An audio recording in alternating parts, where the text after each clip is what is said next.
For those who've been following me, welcome back. This video we're gonna take a break from the first designs that we've been doing this month.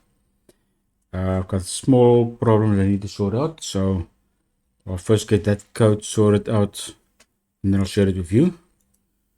This is the one we built on I think the last video we built the unit or assembled the unit with the NVMRs, NVMVRs, whatever. Because I've taken the cable off the back. A small issue that I need to sort out.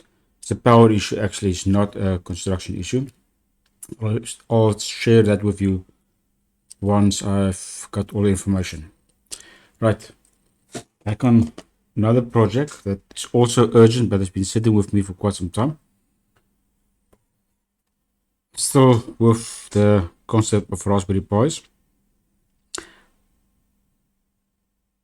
This has been given to me for a concept, to generate a concept. So we've got a display here. Inside here there's a Raspberry Pi. I don't know which Pi yet. I haven't opened it yet. I'll do this on screen. Actually, this set up. So this will open up. Then this needs to link to the cameras via Wi-Fi. No security needed. Okay, so the implementation is on a farm. The display will be inside the tractor. So inside the tractor cabin. And then on the trailers, we will have cameras with this side of the setup. And the idea is whenever the tractor nears the main machine, or let's say the harvester, needs to start offloading, the person inside the cabin, once he approaches the harvester, this will be in the harvester, this will be in the offloading tractor, this screen needs to automatically jump over to this camera that will be mounted, like I said, on the harvester, on the offloading conveyor, to make sure that all the product that's offloaded actually falls into the trailer, if that makes sense. So the two tractors goes next to each other. This guy drives too fast, then all the produce will start falling on the floor at the back here. The idea is when this guy is harvesting, he's filling up his collection bin. This guy drives in next to it. He gets into range. This tractor, this display will be inside this one. All of this will be on the harvester, on the tail end. When it gets close, picks up this one's camera, and you can see exactly where he's dumping all the produce. And once he moves away, the screen will detect that he moves away again. It's no longer in range, so we have a short range transmitter and turn off. The next tractor will come in, have the same screen, will detect the camera, jump onto it, so showing the guy what's actually happening at the back. That's in general the idea. So we will need to make this happen. Like I said, there won't necessarily be any security. We'll have security on the Wi-Fi and stuff. But for the camera to log into, for the screen to log into the camera, we might not need to have any, nobody's going to hack the system. There's nothing to obtain or win by hacking a camera that's not recording anything. We will do recording. I think that's something I will actually implement in here, is record as well. The code has been written and it's been running for a couple of years on my own CCTV cameras at home. I will just remove the security part of it. But the concept is you don't need to have login requirements or that, but we might still bring that in. I don't know yet. So this might be a multi-part video. I still don't know what I'm in for inside here. So let's start making some space. Let's move into here and see what we get.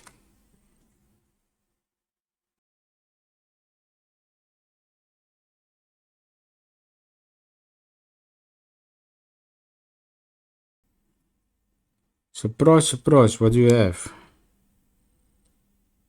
It's a 5. It's actually a 5.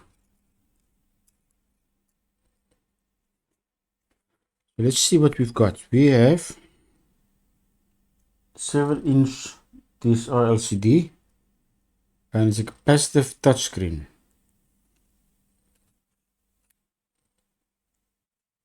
It's all already connected up. No, I haven't even tried to power this up. Let's just, before I do anything, there's a SD card in. Let's power this up and see what happens. Okay, so we have a green LED coming up.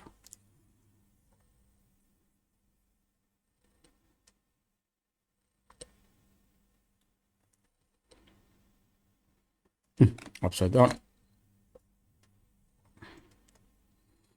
So we've got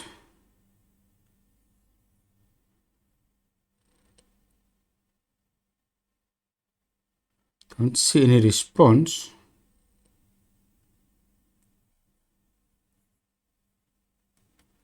So there's definitely no response. That might be something we need to enable.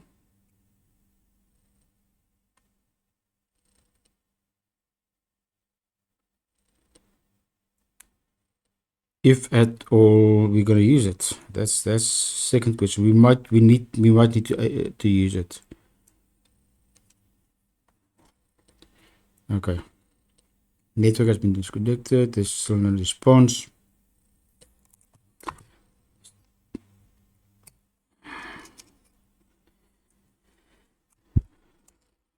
So this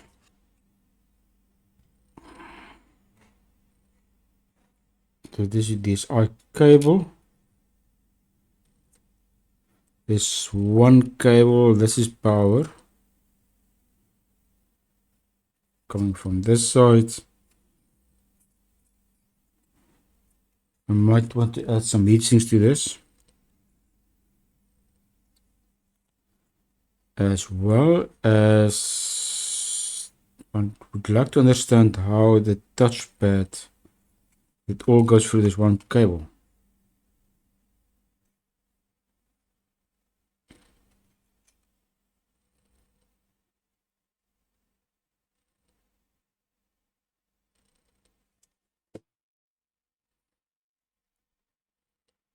Okay. As said before, I don't have any plans yet of how I'm going to move forward, so I'll make some mistakes, but we will all learn from it. First things first is I need to see what is really installed on it. I know this, the new Raspbian is on it, but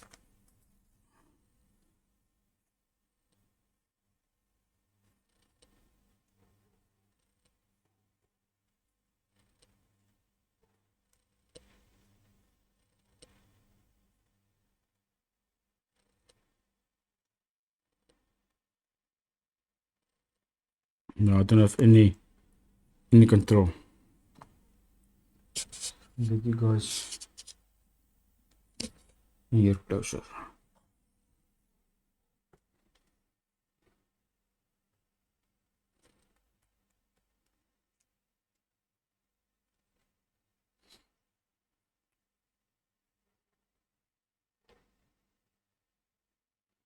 There's still a cover over it. I just don't want to pull it off unnecessarily. No, not needed.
Right, now that we've loaded the boot image on this SD card, I'm going to install this. Just the one pain that I've got with this old ribbon cable sitting here. It's in the way. Getting, I might need to invest in the good extension cable for debugging or for development. I might invest in that cable to get the SD card outside. I've now been spending more than a week on getting this kiosk up and running on the pi5. Reason mainly being Trixie, Debian 13. There's some newer commands, newer updates that's not been properly listed on the internet yet, but it's working and it's better. So it's not a problem with the software. It's actually been improved. It's just knowledge on our side. So I finally got it working, and I've got a copy of that on this image, which hopefully, if I'm going to struggle getting this one back up and running, I can go back and have a look. So I'll take you through this whole process again. Hopefully this time we can do it and have it working first go.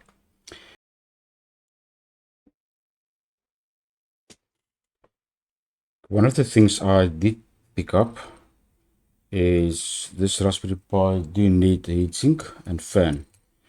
My office is now the 1st of January 2026, and we're sitting at 35 degrees Celsius inside the house. So this Pi, and I think on Tuesday we were roughly about 37, 38 inside the house, and it shut down. The Pi just shuts down. It just gets too warm, which is good. It protects itself. But for you guys out there, if you do this, air heatsink, very important. I might even have a look at, this is the cover. We only have that hole. It doesn't make sense to have one hole really. So, but I do see that clips off. So I might make a 3D printed image of this with a fan on one side, so we can circulate air through it. Because like this, it's not gonna cut it. It's really not gonna. You can't just suck air in and not blow it out anywhere. So right, back to this. Let's boot it up, and I'll talk to you again once it's booted.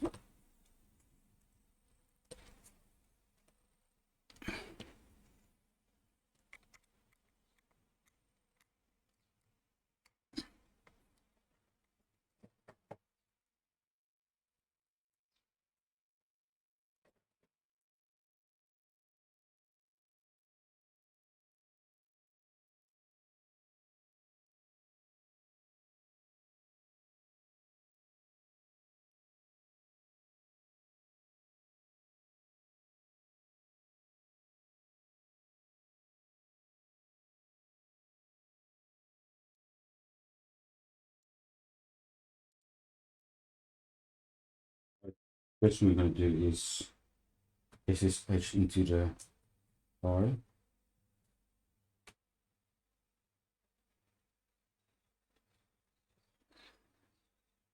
.26.01.01. Ah, not sudo. SSH.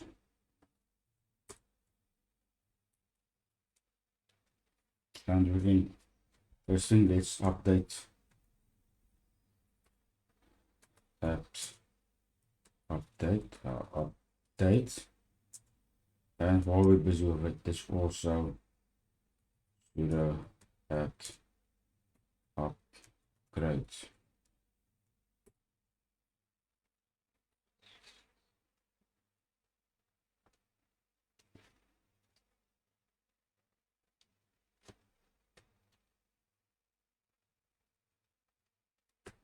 Spell mistake.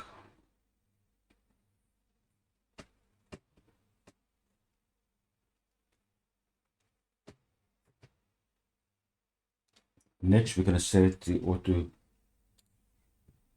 login to the raspi-config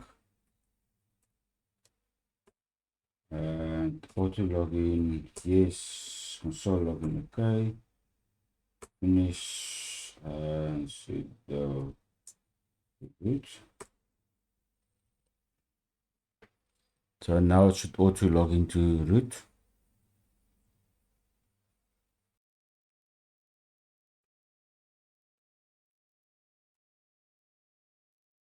And now the keyboard to control the touchscreen. I'm going to install that as well.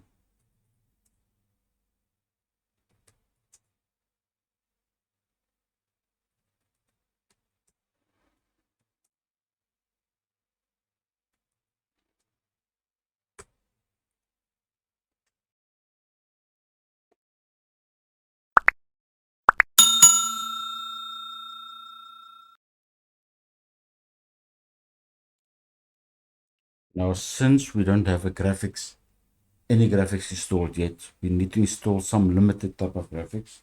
Remember, we went with the headless installation. So I didn't want all of that other application stuff to be loaded onto the Pi. So we went with the light version. Now we just need to install a graphics section. For that, we will install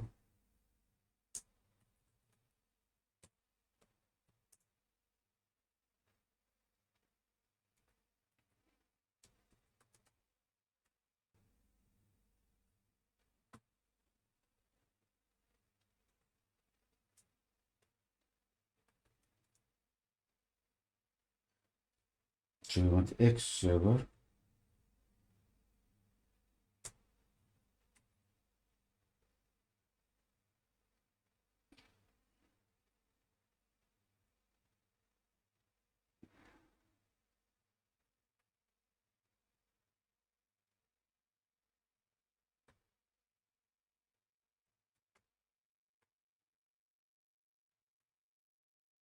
Need an open box. No, I cannot see all of them. Open box.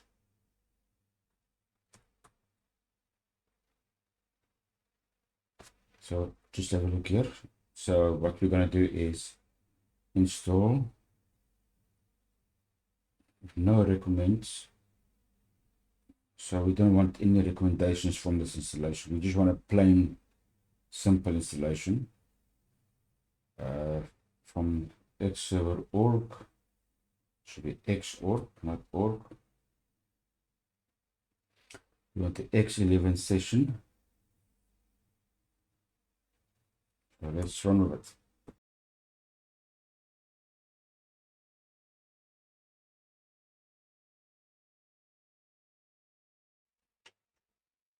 Right, now we're going to install Chromium.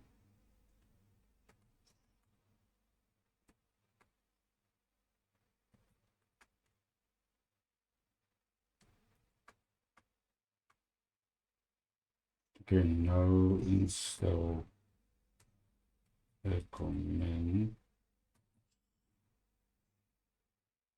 And now this is the one change. Everywhere on the internet this is Chromium browser. But it's not Chromium browser because it doesn't exist. The only one that exists are common. So if you go through the list, there is no Chromium browser. Okay, so the only one that exists is Chromium.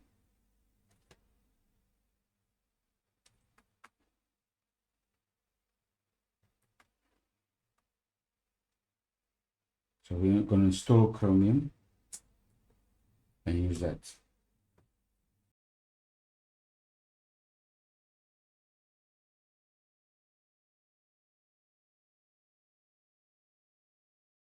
Right, now we need to set it up to start the X server the moment we boot up, and that will we will be doing an openbox. To get there, we will say sudo. We will use nano to do it. xtg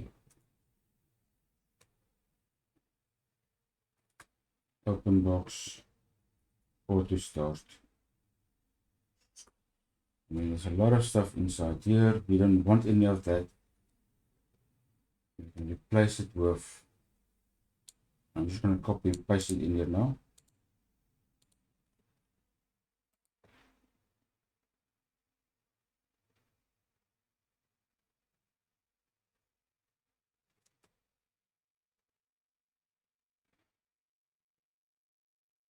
I'm just deleting everything that's in this file, because it's all blocked out in any case, so I don't want unnecessary stuff floating around. Right, so we've disabled any form of screensaver. That's the first set. We've allowed quitting it by Ctrl-ATL-Backspace, and we start Chromium. Now again, Chromium at the bottom here needs to be changed to Chromium. And then just to test it, we're going to test it for now with time.is. So it should show the time, the local time. We exit, save it, overwrite it, and we should be able to reboot.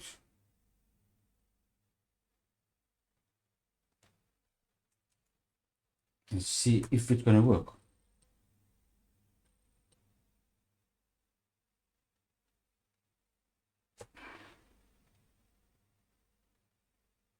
I don't think it's going to work because I haven't set anything to boot yet.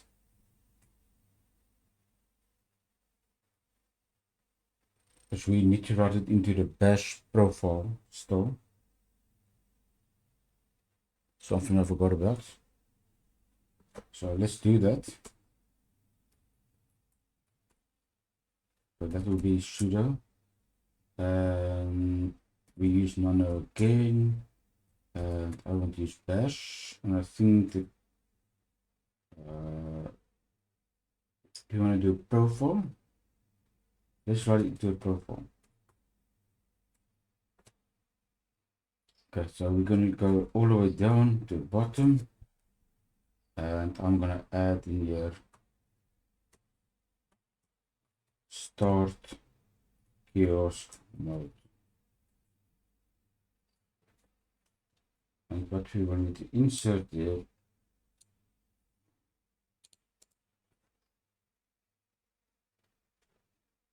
is this part of code which I still do not understand what it says. I know start starting the server and says no cursor, so there's no cursor. But for this first part, that's something I will need to dive into. Let's exit again, let's save it. Let's reboot.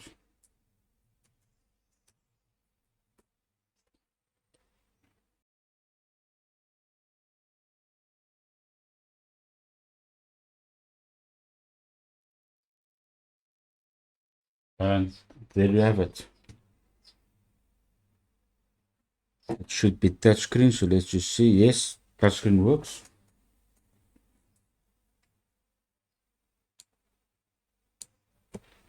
Should be able to log in here.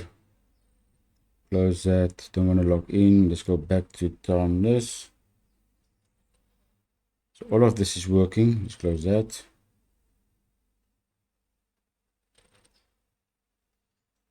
So I'm going to end this video here.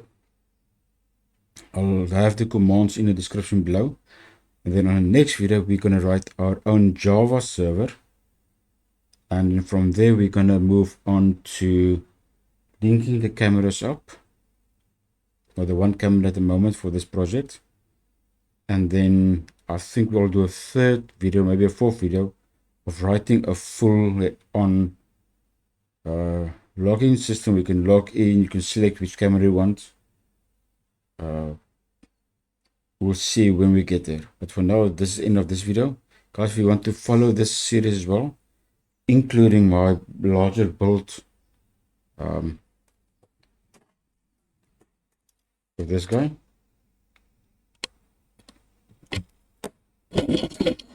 With this guy. See, I've pulled the screen off again. Display, there's something wrong on this specific on this unit. With power requirements.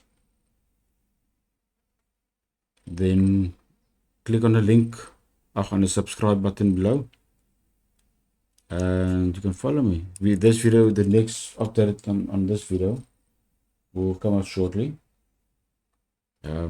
This project is now taking preference. It's a little bit important. It's actually a small job or request that came in from somebody as an urgent matter. Please guys, like, subscribe. I'll see you in the next one. The next video will be on this again, and then we'll follow up with this unit eventually. Guys, thanks. I'm out.